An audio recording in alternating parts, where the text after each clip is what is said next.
Alors, bonjour et bienvenue à cette session en ligne de VIA, qui est en fait une démonstration du fonctionnement de la plateforme VIA et en fait du fonctionnement des classes virtuelles en ligne telles qu'on les conçoit à l'Institut de l'événement et à l'Institut de tourisme et d'hôtellerie du Québec pour le programme de formation supérieure en gestion d'événements qui, comme vous le savez, est en cours depuis l'automne dernier, mais qu'on aimerait pouvoir offrir plus largement à des candidats en provenance du reste de la province ou encore à des candidats qui sont sur le marché du travail et qui pourraient trouver plus facilitant l'utilisation d'une plateforme telle que celle des classes virtuelles de VIA.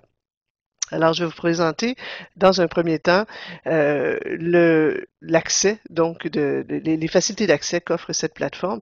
Alors, c'est simple, pour accéder à la classe virtuelle, le professeur doit enregistrer, doit planifier sa séance et ensuite envoyer un lien URL sur lequel les étudiants, à l'heure dite, ont simplement à cliquer.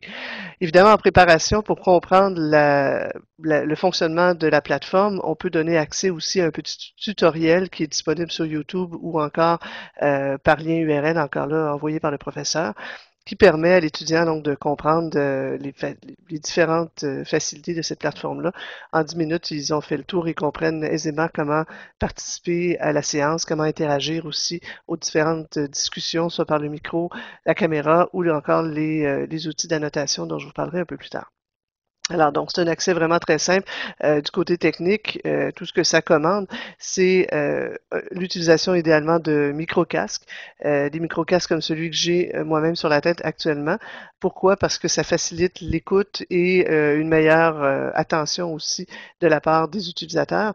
Aussi parce que le micro, lorsqu'il est intégré à un casque, permet de diffuser un son qui est de meilleure qualité que celui des caméras web. C'est un investissement qui peut être de l'ordre de 10 à 50 dollars pour ceux qui souhaitent plus de qualité, 10 dollars pour ceux qui n'ont que des petits iPhone MP3, des petits écouteurs MP3 qui suffisent largement pour ce genre d'utilisation-là. L'utilisation de la connectivité haute vitesse, par contre, est nécessaire. Encore là, il faut aussi privilégier un accès par fil et non pas par Wi-Fi.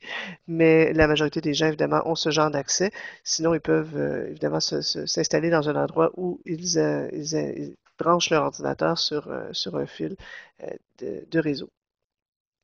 Ce qui est bien sur la plateforme, c'est qu'on peut présenter des documents de tout genre. Celui que j'utilise actuellement est un document en format PowerPoint, mais la plateforme permet aussi d'utiliser du QuickTime, du Word, du Excel, enfin toutes sortes de logiciels, quels qu'ils soient, puisque de toute façon, ces logiciels-là, ces documents-là sont transformés soit en documents Flash, soit en documents PDF qui peuvent être donc présentés à l'écran comme je le fais actuellement.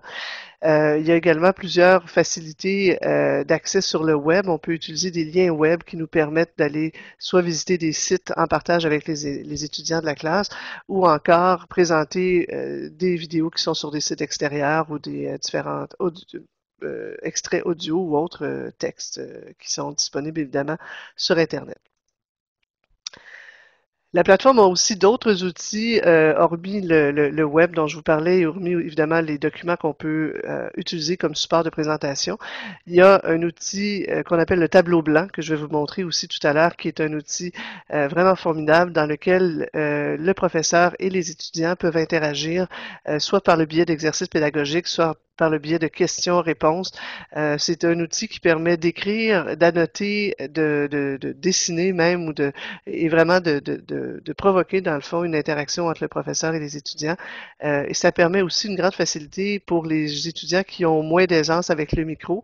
Donc, s'ils sont moins à l'aise dans les sessions d'échange au micro pendant les sessions, ils seront probablement plus à l'aise dans ces sessions-là qui utilisent le tableau blanc comme outil d'échange et de conversation.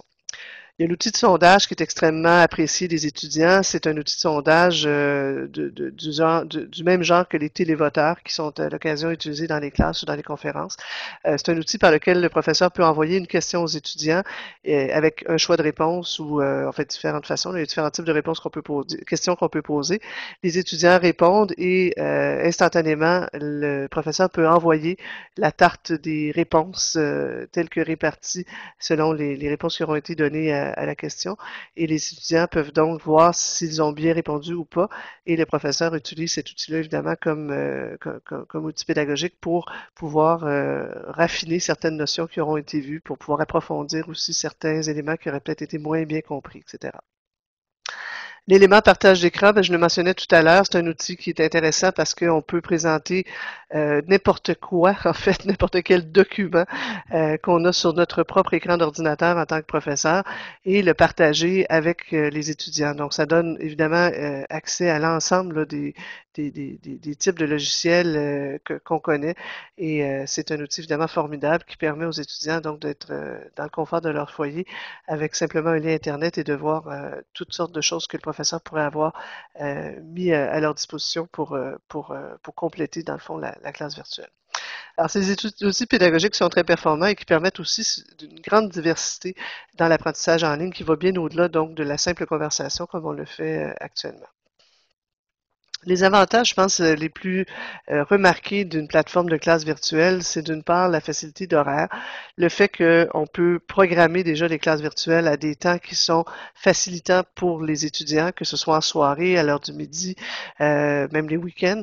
C'est donc une façon intéressante de s'adapter à des clientèles soit éloignées ou soit sur le marché du travail, comme je le mentionnais, qui n'ont pas nécessairement la capacité ou l'envie d'aller passer 3 heures par semaine ou 6 heures par semaine dans des classes à l'extérieur de la maison. Donc ça, c'est une des choses qui est très intéressante. Évidemment, le fait que les séances puissent être enregistrées amène également beaucoup de facilité au contenu. On peut s'attendre que des clientèles qui sont sur le marché du travail aient moins de facilité à se libérer pour aller à l'école ou aller suivre des cours. Donc, l'intérêt d'avoir une plateforme qui permet l'enregistrement justement des classes, c'est de donner accès à tout moment aux étudiants à ces séances-là.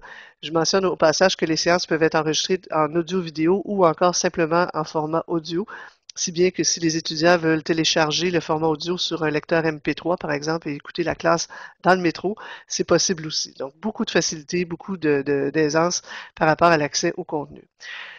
Le troisième élément qu'il faut noter pour les classes virtuelles, c'est évidemment l'autonomie des étudiants. C'est le fait que une partie de la matière peut être donnée de façon asynchrone, si bien que les étudiants peuvent, de façon autonome, faire une grande partie de l'apprentissage, préparer davantage les classes, si bien que les classes virtuelles, le moment où ils sont en contact avec le professeur, devient un moment vraiment d'approfondissement sur la matière qui aura été lue, écoutée, entendue par des podcasts, des documents vidéo et autres.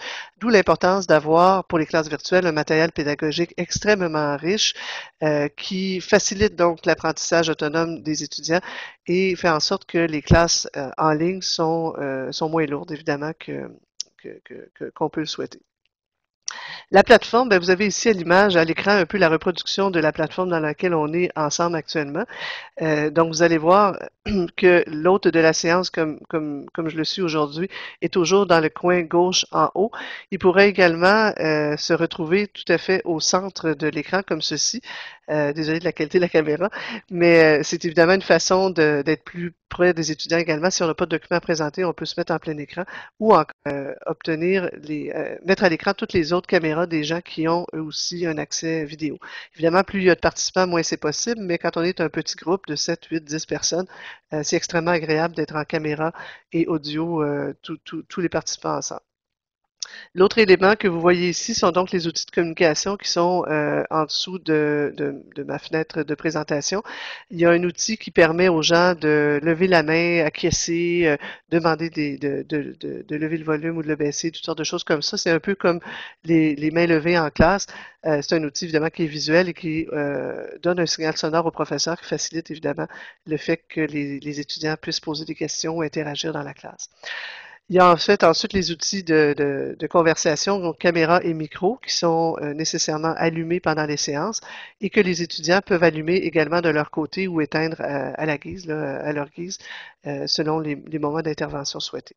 Il y a également, évidemment, l'outil d'écoute qui est de fait d'ouvrir ses haut-parleurs ou ses écouteurs pour pouvoir accéder à l'ensemble du son de la séance. Il y a aussi un outil de clavardage qui fonctionne très bien en général pendant les classes virtuelles. C'est un outil, dans le fond, écrit qui permet de converser soit entre les participants, soit avec le professeur. C'est intéressant pour des étudiants qui sont, encore une fois, peut-être plus gênés, moins à l'aise pour prendre la parole en classe ou en classe virtuelle dans notre cas. Et donc, c'est un outil qui est très intéressant, qui peut aussi permettre beaucoup d'interactions en parallèle et entre les participants. Donc, un outil de proximité pendant la classe virtuelle, même si les gens sont dans des endroits différents. Au bas de l'écran, ben, c'est le gestionnaire des documents. C'est là où on peut mettre, dans le fond, télécharger tous les documents nécessaires à la séance. Vous avez également, donc, à côté les outils de tableau blanc, partage, sondage et lien web dont je vous parlais tout à l'heure, qui sont absolument intéressants.